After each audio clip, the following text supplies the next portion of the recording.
This is Survival Stuff with Indiana Jim. Now, most of you are familiar with some of the programs that I do where I talk mainly about survival gear, survival philosophy, survival skills, survival psychology. As you can tell, things are a little different this time because I'm basically going to talk about a survival organization. To be more specific, the survival organization that I founded back in 1968 with some friends of mine. It's the only preparedness survival advocacy organization in the United States. That's a sad thing to say. It should be the biggest deal out there right now, the way things are going. Live Free USA is the name of the organization, but it was back in the 60s. We didn't see, there was no survival preparedness movement going on. We actually found ourselves in that. Our website is americansurvivor.org. Our newsletter is American Survivor. If we'd reorganize today, we would probably call it the American Survival Education Society or something like that. But anyhow, it's Live Free USA. That's where it's incorporated. But it's basically American Survivor on our website, in our newsletter, and on our Facebook page. The mission of the organization is to promote and support self-reliance, self-sufficiency, and self-protection for all responsible citizens. That's it. You think that would be the mission all of us should have. Our motto is preparedness, responsibility, and self-reliance. Actually, responsibility is a very important part of that. Our philosophy is that family preparedness is the foundation of a free society. Our membership is national. We have members all over the country. Back in the 80s, we had members all over the world, actually. We have a few out of the United States members so far. We have chapters and affiliate groups. We have a program for that, for supporting and building chapters. And an organization, may have 20 or 30 local members, and they want to have a safe way to contact more people, or they want maybe somebody to sponsor, give them some money to sponsor some events. We have a whole system of programs to do that. We have 50 years of experience in organizing and training people for survival and preparedness. We actually have a leader's handbook, and if you're interested in becoming an officer of the organization, you're interested in starting a chapter, or you just, would like to see, what it takes to be a leader in the survival and preparedness field, this is, we will be glad to send you one of these if you decide to join Live Free USA. You can join Live Free USA online at americansurvivor.org. You can actually mail in, if you want, to the organization at Live Free USA, P.O. Box 3295, Munster, Indiana 46321. You could mail into that, and we'll mail you the newsletter every 2 months. But if you join online, the newsletters are posted every 2 months, and you can also download over 70 back issues, so tremendous amount of information available to you. But anyhow, our organization has a national membership. We have chapters and affiliates building up around the country. It was founded back in Chicago, back in the late 60s, or early 60s actually, as a sports club. In fact, it was first called The Club, okay? And then we became the sports club. We became a NRA certified sports club for a while, and then guns in Chicago became such a huge issue that we felt that it was safer to start calling it a sports club. And then as we got into other sports like rock climbing, archery, camping, rafting, caving, all those kind of things, accidents can happen and safety is important. We began to get involved with survival as such. And then eventually we saw the hazards in the city, crime protection. Also, that was the Cold War days, so there was a lot of concern about potential nuclear war, those kind of things. So we eventually evolved into a general preparedness survival education organization. We even worked with and I spoke at several of the Civil Defense Association meetings in Las Vegas many years ago. We also built up Camp Independence, which was an event at Tippecanoe River State Park in Indiana. And Camp Independence is still happens every year at Tippecanoe River State Park in Indiana.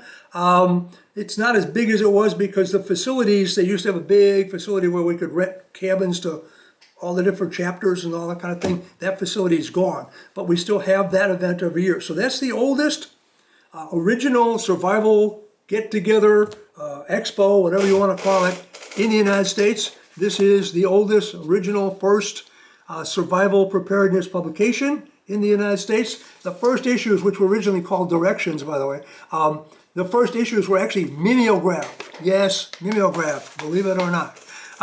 So anyhow, what it was that we've been around for a long time. We've got tremendous amount of experience in this field. If you join, also soon we will have available the Live Free Members Handbook, which is actually not more about, it's got first aid information, it's got lists of gear that you should have, survival preparation stuff. I've written 4 books about survival that are all in publication from Skyhorse Publishing, and a lot of those kind of material is in here this will probably sell for $5 to members. We're thinking of supplying it free to members, but we probably have to raise the membership dues. Membership right now is just $20 online, or $20 by check to that address I just provided. Either way, you can also join, by the way, for 3 years for $50 or for life for $200. And we have a lot of life members. In a few minutes, we'll talk about how long we've had some of our members. But as I said, we have a number of different things that go on. We have instructor development. We also work with instructors, people that instruct at our programs or fill out the proper paperwork and become certified Live Free USA survival instructors. And this is the patch. There's also a nice certificate. This is also the original Live Free patch. We've also got some other patches out there. We also have caps. And we have t-shirts, and soon the t-shirts will be available online. This is one of the standard t-shirts. And then we also have a new t-shirt that's out that says, "Preparedness is the foundation of a free nation." So that's kind of our philosophy. Is family preparedness is the foundation of a free society. So that's the kind of organization that we are. That's what we believe. Those are the kind of things that we do. We're gonna go mobile in a minute, and we're gonna talk about some of the things that Live Free has done over the years and some of the things that we're doing now. So if you bear with me for a minute, I'm going to pick up the camera, and we're gonna go mobile here. Now again, there's the basically our insignia. That wonderful wooden created insignia there was originally intended to be at a headquarters. We've never had a headquarters. If we ever get a headquarters, that's where it's going to be. It's not going to hang in my basement. It's only temporary. It's going to go back in its wrapper. But hopefully someday, maybe not tomorrow, maybe not the next week, but someday we will actually have a headquarters of our own, and that will hang proudly in the headquarters. Our flag is here. Sometimes people see the color and they think it's the "Don't Tread on Me" flag, but no, this is the Live Free flag. And there's our preparedness, self-reliance, and responsibility slogan at the bottom of it. As I mentioned, the pine tree symbolizes something staying green. It actually comes from the Appeal to Heaven in the original Revolutionary War naval flag. But it also symbolizes something that lasts all through, no matter how bad the weather is, it stays green, and it also provides protection underneath. Any of you that are into outdoor survival know that underneath a pine tree is a really good place to build your winter shelter. Okay, so we're going to move along here. I mentioned that we had a American Survival Center back in the old days, back in the 80s. Late 70s, early 80s, we had this wonderful piece of land, 40 acres up in Wisconsin, and we would teach survival. We would try different survival techniques. We built fallout shelters. We built different types of camping shelters, emergency outdoor shelters, all that kind of thing that we did there. And we also had a rifle range. However, 2 things happened. One, some of the members moved out. Interest in survival training sort of dropped off after the Cold War was starting to wind down, and also the county got the wrong idea about what survival was all about, and they kind of harassed us a lot, and it was a very unfriendly environment. So we had to give it up, but we would certainly love to get the funds and get some land and rebuild that. So any of you out there that are in a generous mood, contact me at survivorjj at AOL.com. That's survivorjj at AOL.com. And we'll talk about getting the American Survival Center going again. So let's take a little cruise here and cruise down getting the Wayback Machine. This is a picture of the group back in the 80s. There are actually some real Green Berets in that picture. That this was during the time when the movie Red Dawn was popular, and the concept that the Russians might invade in the United States was actually somewhat considered by some people. So we went with that, and we had a couple of activities that revolved around actual military resistance. And this group actually was Green Berets. They had a survival camp in Missouri. And they actually came out dressed as Russian troops for one of the operations. Some of the people in this picture, some of the kids in the picture, are now officers in the organization. So that just shows you the loyalty. Their fathers, their parents are either here, some of them passed away, but now that's a second or even third generation members. I remember a few years back, I was in the woods and we were doing a navigation exercise, and I was talking to a kid next to me. And I started talking to him, and I realized that it was his grandfather that had been in the organization many years ago. This goes back to when we had the sports club, just before we actually formed it into Live for USA. Again, a few of those people are still around, but as you can imagine, the founders are mostly in this picture are getting pretty old.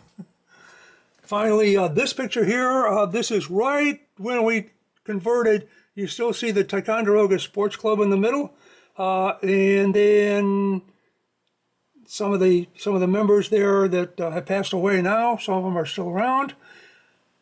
And this was the kind of the last picture. We used to have picnics. Okay, coming on down. Some of the things I talked about. Back in the 80s, we defined what survivalism was all about. We were on every national television station because what we heard was, we started hearing about survivalists, and we're like, well, that's what we do. And then we started hearing, oh, they're radical political terrorists, dangerous, this, that, and the other thing. And we said, no, that's not us at all. So they started hanging this tag on all kinds of people that, as far as we were concerned, were not survivalists, not preppers. The prepper term wasn't even used back then. So we took the offense and went on all the television stations, actually all the major TV stations. We were on the BBC. We got interviewed by some of the major magazines. I think I was in Time magazine one time, to straighten out the idea that this is a positive, constructive thing about citizen responsibility and personal liberation. It is not about terrorism or radical political ideas. It was or anything destructive at all. It was responsible citizenship. So we got that message across. Believe it or not, when we control them, when the media commits, they're committed. So we could control the narrative after that. So we knew how to handle it. I don't have any members that I was afraid to put in front of a camera. Yeah, the Indiana gym has a whip too, okay? I also have my climbing gear. Here's some pictures of us. There's caving, planting trees at the Survival Center. Let's see, where are we? There we are. Almost got lost there. Winter camping. And this is probably where I was going for in the first place when I started moving the camera here. This is 25 years of service. This was our 25th year. This was back in 1986. And this is the original American Survival Guide. Since then it's been converted. Somebody else has control of that now. The editor was actually an active member of the organization for a while. Very good publicity that we got. Yep, that's me. Look at all the hair I had back then. Oh well, what are you gonna do? Yeah, scanning around the office real quick. This is where I do all my work. Yeah. Couple of amateur rodeo ribbons back in the day. I don't know if I want to enter any more rodeos at my age, but back then I did. Back getting on the mules down in the Grand Canyon. So all kinds of memorabilia down here. But anyhow, that's the short tour of my basement, which is not the headquarters. It kind of is, but hopefully we'll have a headquarters sometime that we can actually use. And have other people in there and working in the office and all that kind of thing. Because the organization, if there was ever a need for, let me turn this around here, if there was ever a need for a survival preparedness advocacy organization and education organization in the United States, it's now. It was formed in 1968, and certainly there's been plenty of reasons to have such an organization, and we've done as good a work as we could do with the limited resources we have. We've never had sponsors. We've never had really significant contributions. Actually, the land we got up in Wisconsin, we did car washes, believe it or not, to raise funds to get the land up in Wisconsin back in those days. Obviously, I'm not going to do car washes anymore. But anyhow, this is the story about our organization, a wonderful organization, wonderful, loyal members, hardcore members, third generation members who are devoted to our philosophy of promoting self-reliance, self-sufficiency, and self-protection. We are a tax-deductible organization. We are a not-profit organization. Nobody gets paid. We just want to do the work. We want to help America. We want to help good people stay alive and free. That's what we're all about. So, with that, just remind you again, AmericanSurvivor.org is our website. We also have an American Survivor Facebook page if you want to look at that. The mailing address is P.O. Box 3295, Munster, Indiana 46321.